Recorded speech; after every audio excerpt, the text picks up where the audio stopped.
문재인 대통령이 제3국 중재위원회 설치 방안을 거부하면서 한국과 일본의 갈등은 최고조에 이르르고 있습니다.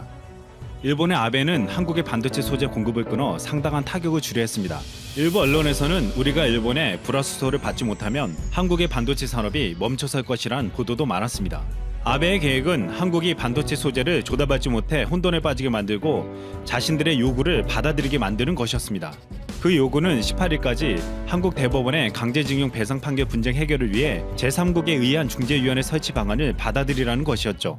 결국 아베는 자신들의 힘을 과시하며 백기투항을 요구한 것입니다.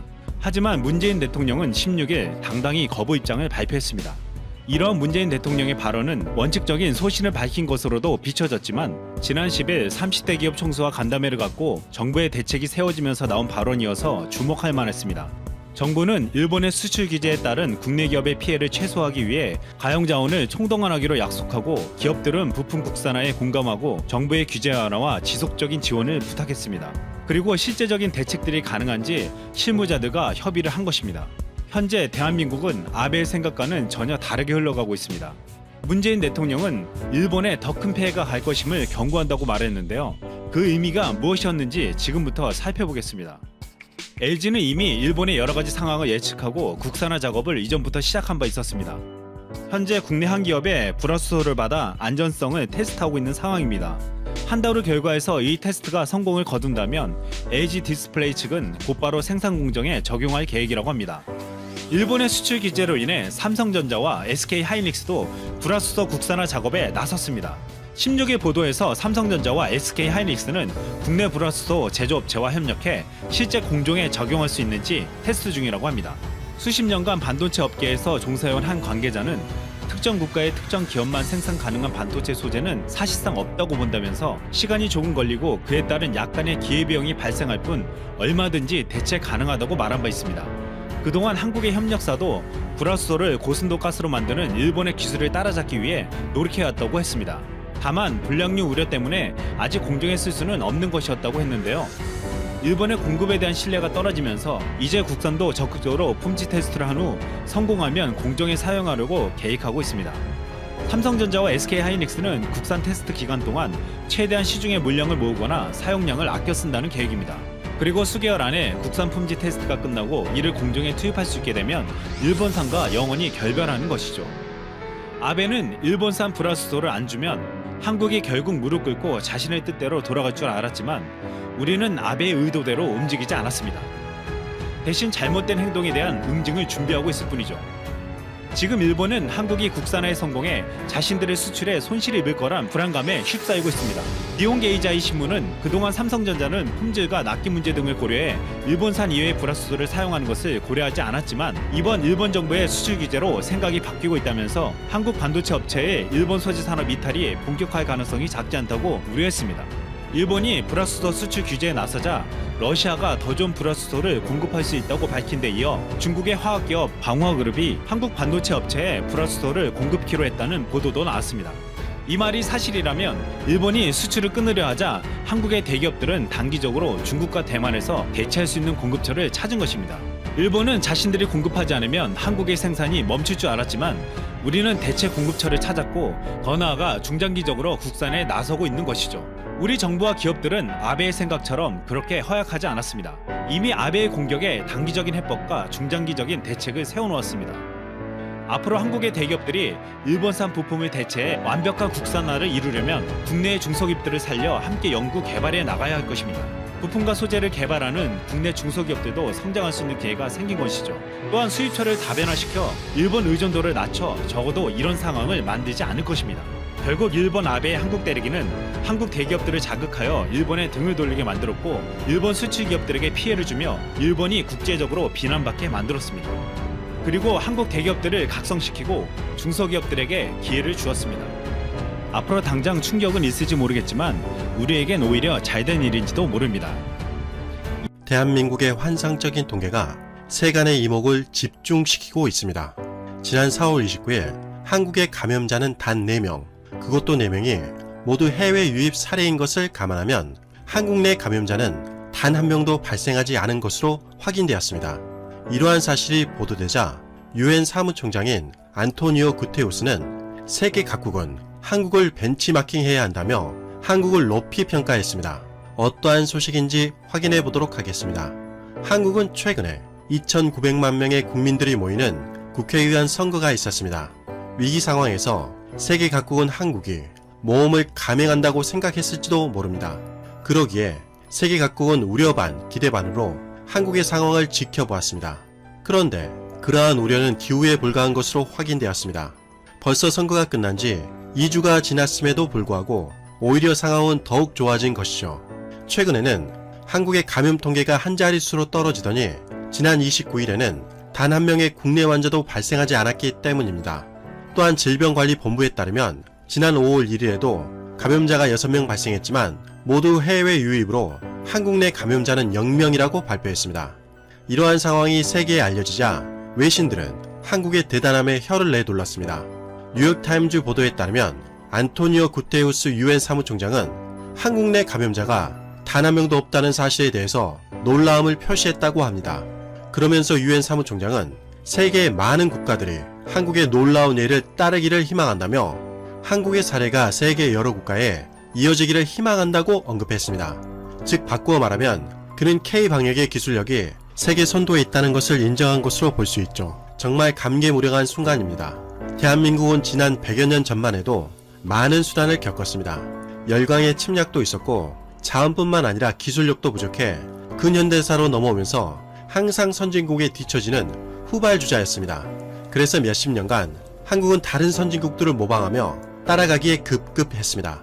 그런데 단 몇십 년 만에 수백 년이 넘는 격차라고 알려진 그 엄청난 간격을 한국이 신속하게 따라잡았을 뿐만 아니라 이번 계기를 통해 한국이 선두에 서서 전 세계에 모범을 보이고 있기 때문이죠.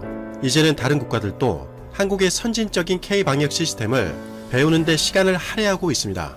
이는 대한민국 정부와 시민들이 일치단결하여 각고의 노력을 한끝에 보여준 놀라운 결과라고 할 수 있습니다. 아마도 이제는 세계 각국이 한국을 언급할 때 한강의 기적뿐만 아니라 K-방역의 기적도 같이 언급할 가능성이 높아 보입니다.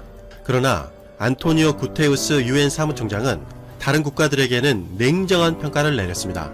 미국의 지상파 방송국 중 하나인 CBS의 지난 5월 1일 기사에 따르면 유엔 사무총장은 세계의 지도력 부족이 바이러스 확산을 허용했다고 말했습니다. 유엔 사무총장은 세계 지도자들이 이번 대유행에 책임이 있다고 말한 것입니다. CBS는 BBC와의 인터뷰를 인용했는데 유엔 사무총장은 세계가 명확하게 조율된 방식으로 협력하지 못했다. 세계 각국은 각기 다른 관점과 전략을 가지고 각기 독자적인 정책을 취해왔고 이로 인해서 바이러스가 퍼지게 되었다고 안타까움을 표현했습니다. 일명 우리가 선진국이라 알고 있었던 국가들이 우왕좌왕할 때 대한민국은 처음부터 일관되게 적극적인 테스트와 철저한 시스템으로 바이러스를 추적해서 소멸해 왔습니다. 그리고 전 세계에 K-방역을 공유하기 위해서 광대한 방역 데이터와 물적 교류를 아끼지 않았죠. 만약 처음부터 다른 국가들이 한국처럼 적극적인 방역을 펼쳤더라면 어땠을까 하는 아쉬움이 남습니다. 그랬으면 아마도 이렇게 위험한 상황까지 펼쳐지진 않았을 것 같습니다. 미국과 유럽의 시민의식도 변하고 있다는 소식이 들렸습니다. 현재 미국과 유럽은 강력한 봉쇄 정책을 취하고 있지만 상황은 그리 나아지지 않았습니다. 봉쇄 정책이 이번 사태의 해답이 아니라는 것을 미국과 유럽은 스스로 알게 된 것이죠. 하지만 한국은 봉쇄 정책을 취하지 않았음에도 불구하고 현재 국내 감염자 0명이라는 놀라운 결과를 도출해낸 것이었습니다. 이러한 원인으로는 한국 정부의 뛰어난 대책도 역할을 했지만 한국 시민들이 적극적으로 방역에 협조한 것도 큰 역할을 했다고 분석하고 있습니다. 한국인들은 예전부터 황사나 미세먼지 때문에 스스로 건강을 지키기 위해서 마스크를 착용하는 등 각별한 주의를 기울이고 있었습니다. 그런데 미국과 유럽의 시민들은 마스크를 착용할 생각은 거의 하지 않은 것이죠. 그들의 인식 속에는 아픈 사람이 마스크를 착용하는 것이지 건강한 사람은 착용할 필요가 없다고 여겼기 때문이죠. 하지만 이제 한국의 사례를 보고 깨달은 바가 있는지 점점 유럽인들과 미국인들조차도 건강에 대한 관념이 바뀌고 있다고 합니다. 그들도 보이지 않는 바이러스로부터 자신을 지키기 위해서 마스크를 착용해야 한다는 것을 깨달은 것입니다. 마스크 착용에 매우 부정적이었던 최근 유럽들을 확인해보면 독일은 최근에 전국에서 대중교통이나 상점을 이용할 때 마스크 착용을 의무화했습니다. 프랑스는 5월 11일 봉쇄 조치를 해제할 예정인데 프랑스 총리는 이렇게 말했습니다. 우리는 바이러스와 함께 살아가는 법을 배워야 할 것이다. 그러면서 프랑스는 봉쇄 조치가 해제되면 버스와 지하철 그리고 택시 등을 이용할 때 마스크 착용을 의무화하기로 발표한 것입니다. 이탈리아 정부도 대중교통이나 건물 내 등 공공장소에서 마스크 착용을 추진할 예정이라고 합니다. 스위스 보건당국은 지난 5월 1일에 방역 공고사항에 마스크 착용을 추가했습니다. 뉴욕시는 미국 최초로 공공장소에서 마스크 등 안면 가리개 착용을 의무화하는 행정명령에 서명했습니다. 미국의 항공사들도 속속 승무원들에게 마스크 착용을 의무화하기도 했습니다. 대부분 정부에서 취하는 조치들이지만 그로 인해 미국인과 유럽인들의 마스크에 대한 시각이 점점 바뀌고 있다는 것이죠. 그런데 주목할 국가는 체코와 오스트리아입니다. 체코는 한국 정부를 믿고 지난 3월 24일 한국과 체코 직항 노선 금지를 해제했습니다. 또한 오스트리아 역시 항공편 착륙 금지를 5월 22일까지 연장했지만 예외적으로 한국에서 이륙한 항공기는 5월 1일부터 허용한다고 발표했습니다. 두 국가 모두 EU에 속했지만 유럽의 리더라 불리는 독일이나 프랑스 등을 따르지 않고 오히려 두 국가는 한국의 방식을 선택했습니다. 체코는 3월 18일, 오스트리아는 3월 30일에 이미 마스크 착용을 의무화한 것이죠. 체코와 오스트리아는 유럽연합 소속이지만 한국의 저력을 높이 평가한 것입니다. 하지만 일본은 한국과 가까이 있음에도 불구하고 한국을 낮게 평가하고 무시했습니다. 그리고 일본은 정말 한 치 앞도 내다볼 수 없는 참담한 수준에 이르렀습니다. 일본은 경제협력개발기구 회원국 중에서 두 번째로 적게 테스트를 한 국가로 나타났다고 합니다. 일본 내에서도 테스트 수를 늘리라며 압박했지만 일본 정부는 요지부동이었습니다. 당연히 일본인들의 원성을 살 수밖에 없는 상황이 된 것이죠. OECD에 따르면 회원국의 평균 테스트 건수는 1000명당 23.1명으로 집계되었습니다. 한국은 1000명당 11.7명으로 OECD 회원국 중에서 24위를 차지했습니다. 한국은 이미 안정기에 접어들었기 때문에 굳이 더 이상 늘릴 필요는 없는 상황이죠.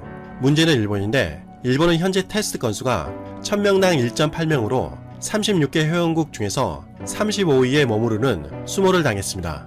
또한 한국은 일본의 진단키트를 지원해줄 생각조차 없었는데 일본 당국은 만약 한국이 진단키트를 지원한다면 먼저 일본의 국립연구소에서 한국의 진단키트에 대한 성능검사가 필요하다고 언급하기도 했습니다. 즉 한국산을 못 믿겠다라는 일본의 의중이 깔린 것입니다. 그런데 지난 5월 1일 요미우리 신문, 교토신문 등에 따르면 일본산 진단 과정에서 오류가 속출하고 있다는 기사가 보도된 것입니다. 기사에 따르면 일본의 민간검사회사 보건과학연구소가 테스트를 실시했는데 137건 중에서 38건에서 오류가 발생했다는 것입니다. 요코하마시에 따르면 임상병리사가 시약 조정에서 검체의 혼합까지 혼자서 담당했으며 소독이나 장갑의 교환 등을 철저하게 하지 않았다고 합니다. 일본이 이런 상황인데 도리어 한국을 검증하겠다고 엄포를 놓다니 아직까지 일본은 현실 파악이 되지 않은 것 같습니다. 당연히 일본의 경제 상황은 최악입니다.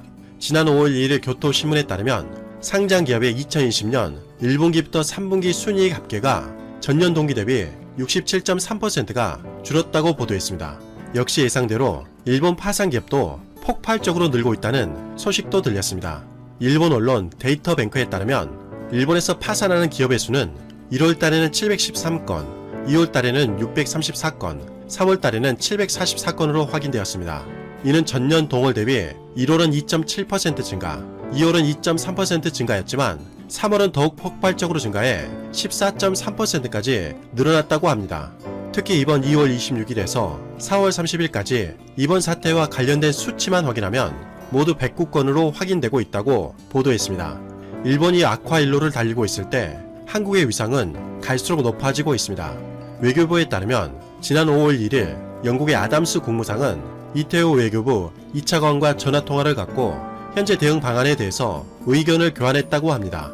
특히 아담스 국무상은 한국이 성공적으로 대응해 국제사회의 모범이 되고 있다며 한국을 높이 평가했습니다. 또한 한국이 이번 사태를 해결하기 위해서 백신 개발에 적극적으로 참여해 줄 것을 요청하기도 했습니다. 국제사회에서 한국의 위상이 어디까지 올라와 있는지 확인할 수 있는 중요한 대목인 것 같습니다.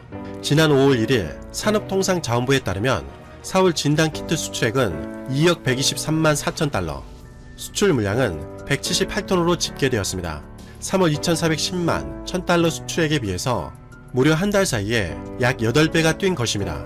손소독제는 전월 대비 7,755.8%나 증가했고 라텍스 장갑은 전월 대비 7,313.6% 증가했다고 밝혔습니다. 또한 한국에 대한 신뢰가 높아지면서 각종 물품들도 수출이 증가하고 있습니다. 가공식품은 46.3%, 라면은 52.3%, 즉석밥은 100.5%, 화장지 원지는 249.3%, 화장지 제품은 122.3% 증가한 것입니다. 한국의 저력을 전 세계가 인지하고 있습니다. 6.25 전쟁 이후 한반도에는 아무것도 남아있지 않았습니다. 그야말로 허허벌판이었죠. 하지만 한국인들은 특유의 성실함과 창의력으로 전 세계가 부러워하는 한강의 기적을 만들어냈습니다. 위기일 때 추락하는 국가가 있는가 하면 위기일 때 더욱 빛나는 국가가 있습니다. 대한민국은 이번 위기를 기회로 삼아 더욱 발전하는 계기가 되었으면 하는 바람입니다. 이상 가치왕 채널이었습니다. 시청해주셔서 진심으로 고맙습니다. 시청자님들 항상 건강하시고 복 많이 받으세요.